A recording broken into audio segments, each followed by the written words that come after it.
Always since I've been tiny been interested in the natural world. So as a little kid we used to go on holidays. We'd go off and camp in the middle of a field in the Borough in Ireland.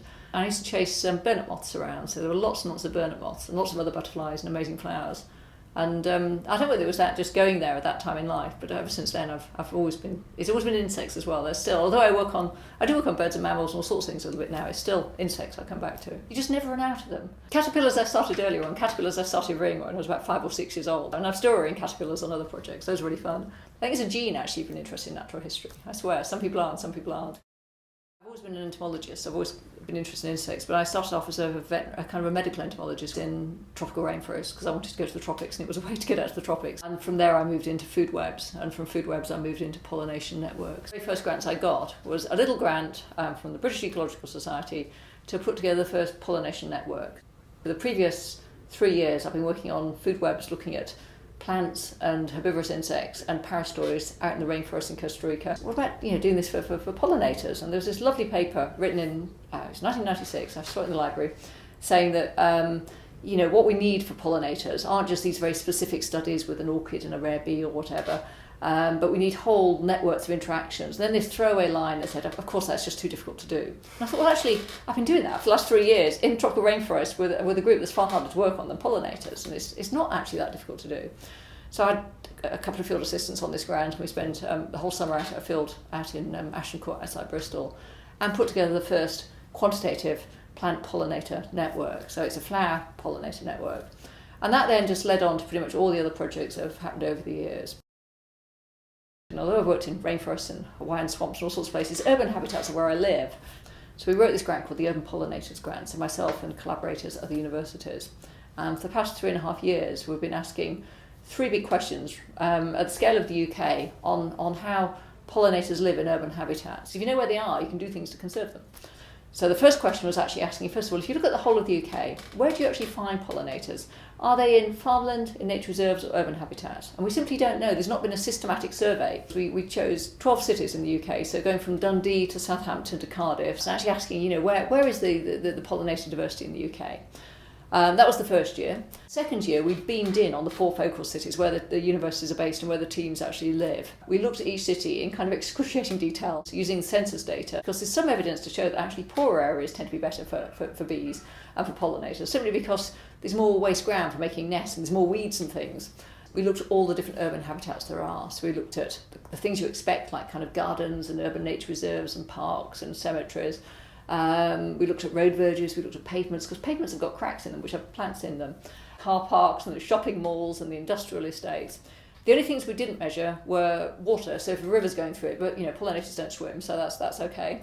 And railway embankments, because they're too darn dangerous, you can't get access for those, and roads. The middle of roads, we avoided those too, because health and safety kicks in, you're not allowed to look at those. And then the final thing we did, which was the most ambitious of the 3 things, was run a huge field experiment whereby we asked, well, if it may be that food's a limiting resource in cities, in which case if we add more food in the form of huge flowering meadows, is that actually going to help pollinators? And in some ways it seems like a no-brainer, more food equals more pollinators, but actually they might not be food limited, they could be nest site limited, there could be all sorts of things that actually are stopping them from building up their numbers. So the lab's empty kind of most of the day, then in the afternoon people come back with all their samples. And that's how we live during the summer. In the winter it's easier, basically. We're getting all the data together, we're analysing the data and trying to pull it together, and it'll be the largest study there's actually been on where urban insects, basically. There isn't like a single answer for all pollinators. There are some surprises along the way. They are very good, the gardens are very, very good. Allotments seem to be really, really good as well. Even rare bees can be found inside cities. Food in cities, I would tend to think, isn't probably, for pollinators, is not going to be hugely limited. There's a long flowering season in cities, far longer than in the countryside. You get the really early spring things. Some areas in cities are really good and others are really a bit grim. The middle part of a city, you're down to kind of, hanging baskets and you know, a few urban planters, and that's it. If you actually start making those a bit more interesting for pollinators, because things like geraniums and petunias and the things that go into hanging baskets aren't actually that great for pollinators. So the current plan is to actually take, well, actually, if you've got 1 or 2 plants that work well in these things and are inoffensive, if every single hanging basket has 1 or 2 bird's foot trefoil in, that's enough to keep the bees as they kind of, you know, it's like little motorway service stations as they get across the middle of the city. And I tend to think that's more the way to go. And the other thing is to think harder about trees and shrubs. You know, if you've got those flowering throughout the, particularly early spring flowers and so on, because that's really important, because it's no good having loads of flowers in June and nothing in March when the queen bees come out, and nothing in September when the queen bees are out to kind of overwinter for the following year. So a bit more choice about, a bit more imagination perhaps when choosing your urban bushes and things could actually make a difference.